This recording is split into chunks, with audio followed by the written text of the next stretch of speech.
Hello, audience. I am your GM today. Oh, what's my name? Gutierrez. I'm the Bardic Logs, and I'm bringing back my inner demons just like it's therapy. Yeah, but then again, they're my bounty hunters. And we Right at back Bardic to the Logs camp. welcome Deep-Rooted Troubles in the Swampy Swamp. Episode 6. And Rocco and Birch have not, come back yet. You see a few people kind of walking around working. One of the guards, an orc, kind of looks to you. Hi, you guys learn any information, eh? Well, Pyromaniac. We've got a Pyromaniac, that's the leader. Necromancy, from followers and possibly the leader. And we might have a lead, well, a few leads as to where we can find them. First one is, Pyromaniac, setting fires. It's going to be pretty easy seeing that smoke. Necromancy, apparently the trees have been dying. So follow the dead trees and you find their, FOB. And finally, there is a girlfriend of the leader that's involved. So if we somehow find her, then we can probably tail her and bada bing, bada boom. He nods his head. Very quietly. Nods his head. So, the orc, kind of nods his head. "Rrr. I see. Alright then. Look. I'm not in charge. Technically you're my boss, but, I like how they suggest that, you get going into Roseway. See if they need any help. If they need any help. If not, come back. No, if not, come back. We want to make sure this place is nice and defended. Yeah.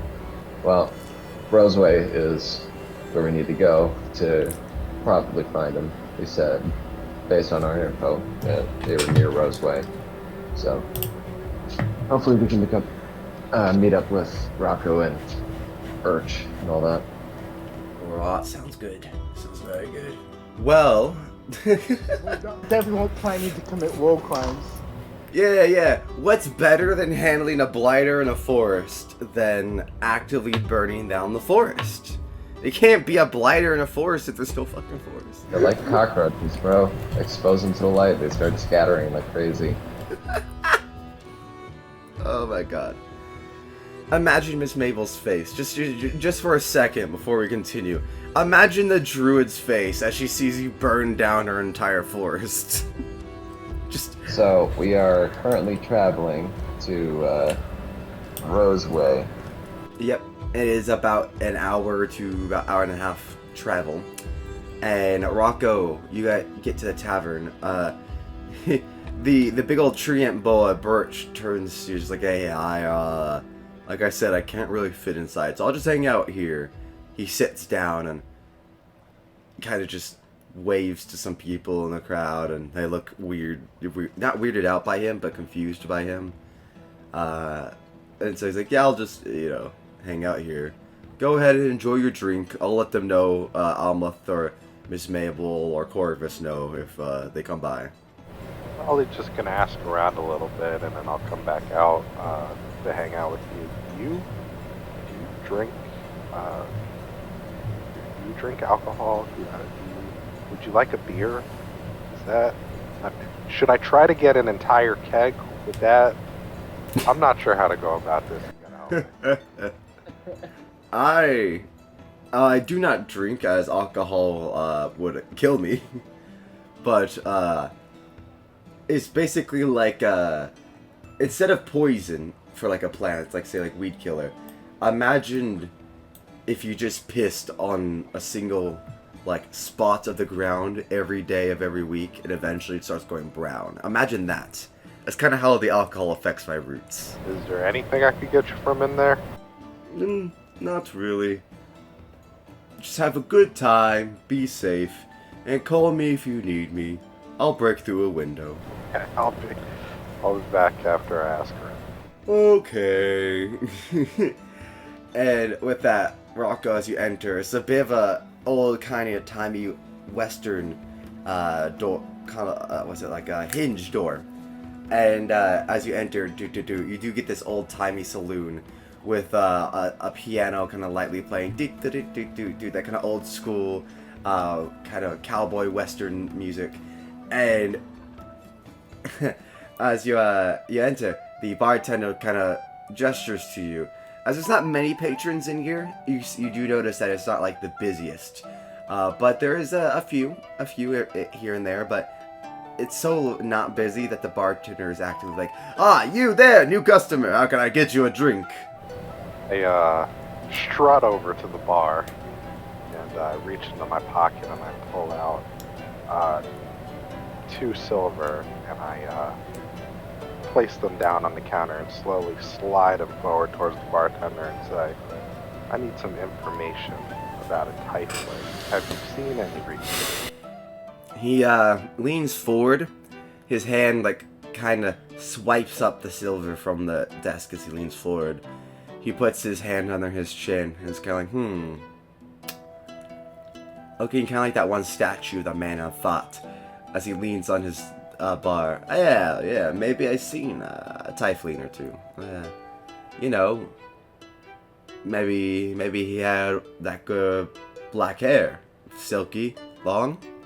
Maybe even scrawny, some may say. Did this tiefling have ram's horns? Yeah. I think I saw a tiefling with ram's horns. I don't know. My memory's a little blurry. I think it might need to be a little less. I don't know. Do you speak dwarvish at all? He can rubs his fingers together. Reach into my pocket and I pull out, let's say 5 more silver. And I slide it over to him. He kind of shrugs, alright, grabs it with the other hand. Yeah, ram horns and all the like. Has a girlfriend and all. They come around here every now and then. They would meet up in the. He kind of gestures to a back booth, and in the back booth, you can see a hooded figure with it looks to be brown, it's a brown and kind of green hooded kind of color scheme kind of going on, but it's almost like a messy brown, if that makes sense. It's a splottered almost, and they're kind of smaller, kind of almost concealed by the booth itself, until he pointed it out, and he's like, yeah, that booth over there, they'd meet up, him and, I assume maybe his girlfriend? Secret lover? I don't know. Do you know anything about either of them? What did the girlfriend look like? Answer that. Well, she didn't really, show her face much, nor did she really come up, but, one point she did. She came up, she said, can I get some chicken? I said, yeah, you can get some chicken. I told her how much it was, a few copper. She paid it up, very happily, tipped in a gold. Very nice lady, but her boyfriend, I assume that Bricks guy, fucking asshole from what I can tell. But lady, very nice, very kind. Had purple eyes, looked to be maybe elvish. I don't know. Had some weird traits for an elf, though. I ain't never seen no elf with purple eyes and light, almost violet skin with black hair. Ain't nothing I ever seen. What do you know about the tiefling? The tiefling, Bricks, asshole, doesn't tip well. Calls me garçon, even though I'm not a fucking, lizard folk waiter. And in general, he has an attitude about him. Asshole. Paranoid little schizo looking fucker. So there's a guy in the booth right now? He looks over and gestures. You guys can both see him. I don't know if it's a guy or a gal. It could be either one of them. But yeah, someone's in their booth. I might have more questions later, but in the meantime, I reach into my pocket and pull out 3 more silver.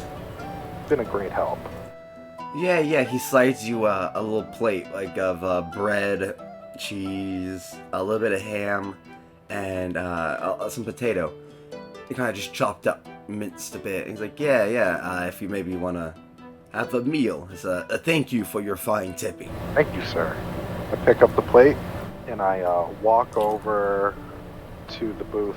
But at first I walk past it and then I stop next to the guy and I take a step back and I look at him up and down and I go, hey, you look like you could use a friend. Here, I brought you some food. I slide the plate right in front of him and sit down at the booth. Man, those swamps, oh, they smell awful. I'm so glad to be back in the city. But, how you doing? What brings you into town? The figure keeps the hood down, now exposing their face, but you do see their hands. They look to be very light, almost frail looking hands. Oh, I just minding my own business, hanging out, passing through.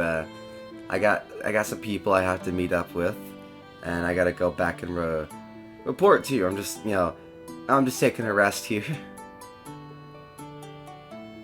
How about she kind of pushes the plate, or they push the plate back to you. How about you? Well, I gotta go back, headed to the capital city to go see my mom. It's been a long time. But you sure you don't want any of this? I mean, more for me. No, thank you. I'm a vegetarian. So where are you headed? Maybe we're headed in the right direction. I know a little bit of magic. Two people together better than one alone. You know what I mean? Oh, I appreciate that. The figure kind of like really tucks the hood down and covering their face. Like I am with a group already. We were traveling through the swamp. It's something that's gonna be hard to keep up with. I gotta meet up with them in a bit. In fact, so don't worry about it. I understand. My name's Rocco, by the way. You like playing cards? You want to play a little game of cards? If I play a game of cards, would you stop asking so many questions? Offensive or anything, but we can just enjoy each other's company. No big deal. You want to come step outside with me for a minute? I'm gonna smoke a little bit of the old pipe. Not really. If you want, you can give me a persuasion check, but at first she does seem apprehensive. Here we go. Persuasion. I got +7 on persuasion, so let's get this. Fucking 10. Like overall? 10 total. Damn. God That's damn it. 3. God And damn you it. get like a 10 as your roll +7. Yeah. At first I was like, oh, that's not too terrible. Oh, that was just 10. She kind of like at this point, the hood does lift a bit, and you see what looks to be a very effeminate kind of bottom half of the face, very frail, and you do see violet skin, and the mouth just kind of moves almost out of sync with the voice a little bit, almost like just a split of a second. I would rather not. I'm just gonna finish my drink here before I go. I'm gonna switch over to speaking Elvish and being like, wow, you have really beautiful eyes in Elvish. She stops for a moment. You haven't seen my eyes. She responds back in common. But she did understand what you said. Sorry, did you say her skin was shown or her eyes? Her skin. Oh, sorry, that's what I meant to say. Her skin is very... Oh, in common, still responding back, but immediately you can tell she understood. I could definitely confirm that for you. You're like this behaviorally. You look at her and she's kind of like, almost like broken Elvish, broken English. She's like kind of going between it.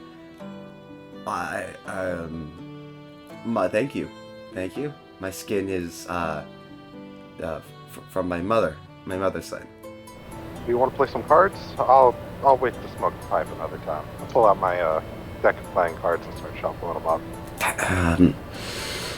Sure. You're an elf too, right? Elf. Half elf, nice.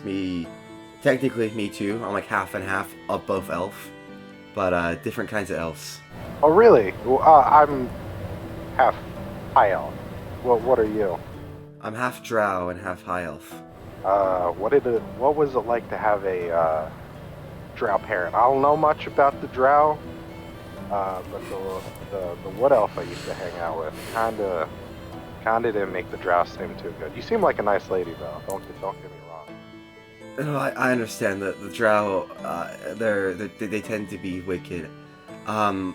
She kind of like chuckles a bit, as if like, even if what she's about to say is like morbid, she herself finds it kind of funny. You know how normally when it's like torture, like it's usually a woman being captured and maybe being sexually harassed? Well, it was the other way around. It was my dad, and he kind of enjoyed it. They captured him, were gonna ransom him, and then him and my mom kind of hit it off.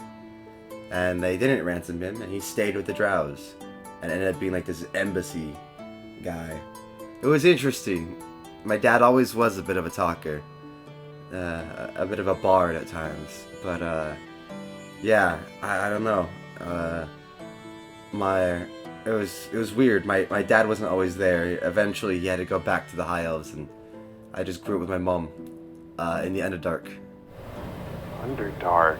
You grew up in the Underdark. I've heard things about it. Tell me. You gotta tell me. What was that like? You know, it was scary. Umber Hulks. The only people who really like aren't gonna kill you, like the slimes. Oh my god! If you think your slimes up here are scary, you haven't seen a slime that is literally made of human corpses. Eat more people. She like shudders. Look, the Underdark is a scary, scary place. The only people who aren't going to outright kill you are the Snurf Nibbling and the Myconoids, and that's it. That's it. The rest of them are going to try to outright kill you or eat you. So, like, you grew up in the Underdark. Was it a big shock to come up to the surface world? I mean, how often did you come up to the surface world? Because, like, I don't know, just being in the darkness all the time, and then suddenly there's, like, the fucking sun. That had to be, like, well, hard to adjust your eyes to. A bit, yes. Drow tend to be underground. It burns their skin to be above ground. However, the thing is, I'm half high elf, so the skin, I get sunburnt occasionally if I'm exposed too long. Only a few minutes, but I don't outright die out pretty much in the sun. I'm not blinded by the sun either. At this point, the hood does kind of come up. You see her eyes, purple, beautiful purple eyes with irises that look to be almost lion and cat-esque in nature. But the thing is like around the iris, it looks to be almost like grayed out a little bit. It is difficult to see in the sun. Don't get me wrong. I still have the drow heritage, but I do better out in the sun than most drow would, and I spent most of my adult life with my father until yeah, we don't need to talk about what happened. But anyway, you, Rocco, where did you grow up from as you guys start dealing out cards? You know, I grew up in the capital, in a real rough part of town, if I may add, but you know, I'm a long ways from there now. You ever kill anyone? Oh, of course. Had to. Was it ever like something that you just chose to do, or was it like a defense? Good question. You know, I guess it's hard to say if it was really a choice or not. You don't have much money. You're hungry. Life doesn't look like it's giving you many options. Oh. Someone comes up to you and offers you some gold to kill someone. Is it a choice to kill them, or is it a matter of survival? She looks very sorrowful, but like pitifully, like not pitifully, empathetically sorrowful to you. I'm sorry. I didn't really realize. I didn't think about that. No, it's nothing to worry about. And it's not anything I regret either. I think I'm better for it. I hope this isn't too off. No. By the way, royal flush as she puts down her hand. And just outright smokes your pocket aces. And you're just like, damn. Alright, she seems to be pretty decent at this card game. You guys do another, little handout. You guys are kind of speaking about elvish traditions and the differences between drow and stuff. And at this point, Amleth and Corvis, you guys get to the town as well. You see the same thing, a interesting wooden drawbridge. With at this point, it's later in the day, and the drawbridge is actually up. And as you approach it, the gods, how can I help you? Meeting a friend. Perhaps you've seen a giant tree with him. Oh, yes, a giant tree. That fellow, it's funny. What the hell? Don't worry, we don't need to talk about that much smell in my town anymore. Lower the drawbridge! And like this guy is like, oh god, why? You're not even, like, French, you know that, right? Shut up! Alright, whatever. Yeah, like, he's just muttering to himself, fucking grew up here, just read one French book and now speaks like it. It's like lowers the drawbridge. As the drawbridge goes down, you guys can feel it, since you guys are walking on the wood. You guys are walking on wood, but it feels like you're stepping on metal. Like the hollowness, the strength, the fortitude of it. As you step on it, it feels like you couldn't just like break the wood. It feels strong, like iron. You think you can break this? Given enough time, and with a few well-placed bombs, I'm sure I could. Why do you ask? Just in case we have to retreat back here. You never know what those gliders might bring out. Yeah, good point. Stay on your guard. And we just basically look around for Birch, like just as a marker. Yeah, let's see. He's sitting down, so it's not like he's peeking up above stuff at this point. But I would say within half an hour of kind of just walking around, you would eventually see a tree boy. And you start approaching, and you see that it's Birch. And there's like kids playing on him, and he's all like having fun with him. The parents are like clapping, having fun. He's very friendly with the people of this kind of town. And at one point he does look up and goes, "Oh, hello, friends! I have made new friends." Where's Rocco? Inside. He's yet to call for help, so I assume he's okay. Oh, he's dead, one of the two. That as well. Well, I'll go in. Corvis, do you want to stay out here or come in with me? I'm going to come in with you. Sounds good.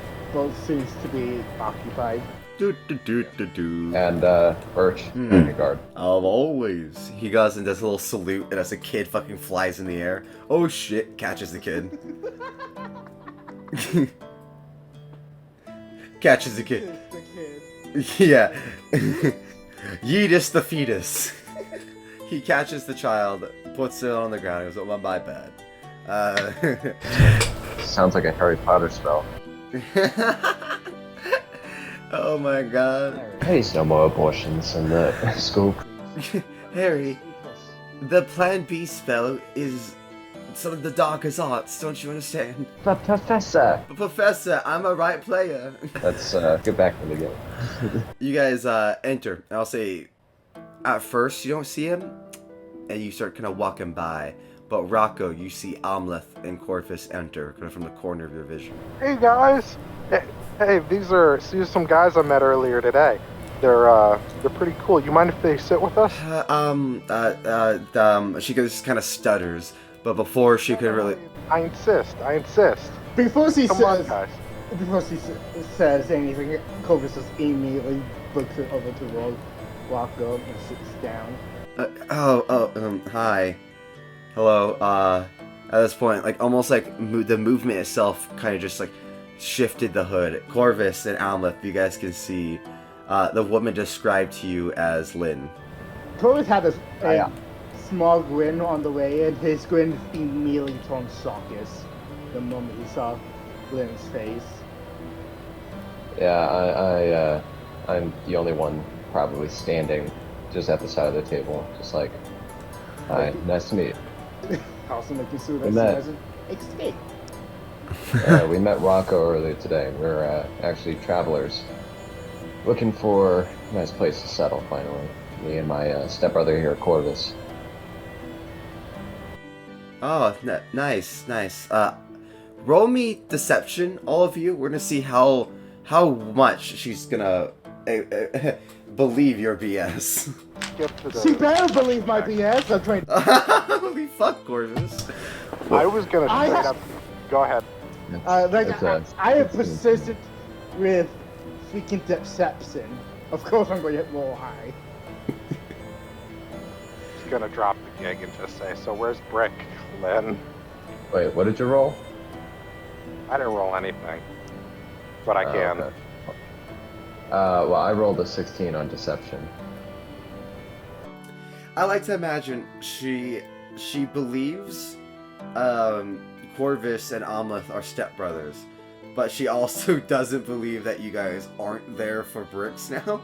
But she definitely thinks you two are stepbrothers. She's like, yeah, the stepbrother bounty hunter. No, but she kind of looks at you guys. Bricks? I don't know who you're talking about. I'm just. Bullshit, Lynn. How do you know my name? I just lean down and I just look straight into her eyes and I say, you tell us where the rest of them are and you get to live. Do you understand? Give me intimidate with advantage. I feel like this is fucking terrifying. Hey, it's completely. Oh no. Remember, you have advantage. You have advantage. Oh, I do have advantage. I have advantage? Okay. The panic leaves for just a moment. Oh my Okay. fucking. That was a 19. Okay. She. Oh my god. Okay. What was that first one? I'll It was a nat fall. 1. Oh my. Oh fuck. Okay. She recedes into herself a bit, pulls back from you guys, pushing kind of up against the wall. Look. I just travel with them, okay? I just travel, and I'm supposed to be kind of like the eye, to let Bricks know if anyone is looking for him, okay? That's all I know. He meets up with me here. But yeah, we're dating, but like it's not like it's serious or anything. It's not like she like brings up her hand. It's not like I got a ring on this finger, you know. You know what I mean? Yeah. But I mean, that's besides the point. Is that I'm just supposed to tell him when people are looking for him. He meets up with me every now and then, and he might spend a night with me every now and then here. But it's been like a week since I've even seen him. They're just somewhere out in the swamp. I promise. I don't know their exact location. Well, that's good. Insight check. All right, let's get some I insight. don't trust this bitch. All right. Also, because I can use my medieval tactical assessment. Okay. Let us see. See. Zoinks. An 8 on a D8. Holy No, the fuck. 8 is for my superiority. That's what I'm saying. 8 on a D8 though. Holy fuck. Plus 16 is what? 24? Yeah. 24. Fucking hell! Yeah, this bitch. Nah, not for a fucking minute, Corvis. You sniffed that bitch out the moment she's like, hey, I don't know where they are precisely. You're like, what's it? You're like Ace Attorney. Exception. Objection. That's right. You're bullshitting so fucking hard. It's Yeah. like, it was like so obvious that people up in Vikram can tell. I was under the impression you and Brick had been together for a good while now. We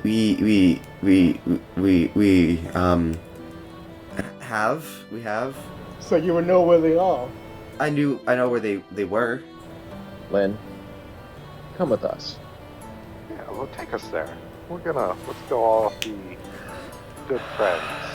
She looks at you for a second, and grabs her necklace Uh-oh. and just says, No, I grab her hand before anything else. as you grab her hand, Amleth, you and her both turn ethereal as she speaks words of draconic nature. And you both go through the ground. Into the basement. Oh shit. Okay, I'll find you guys eventually.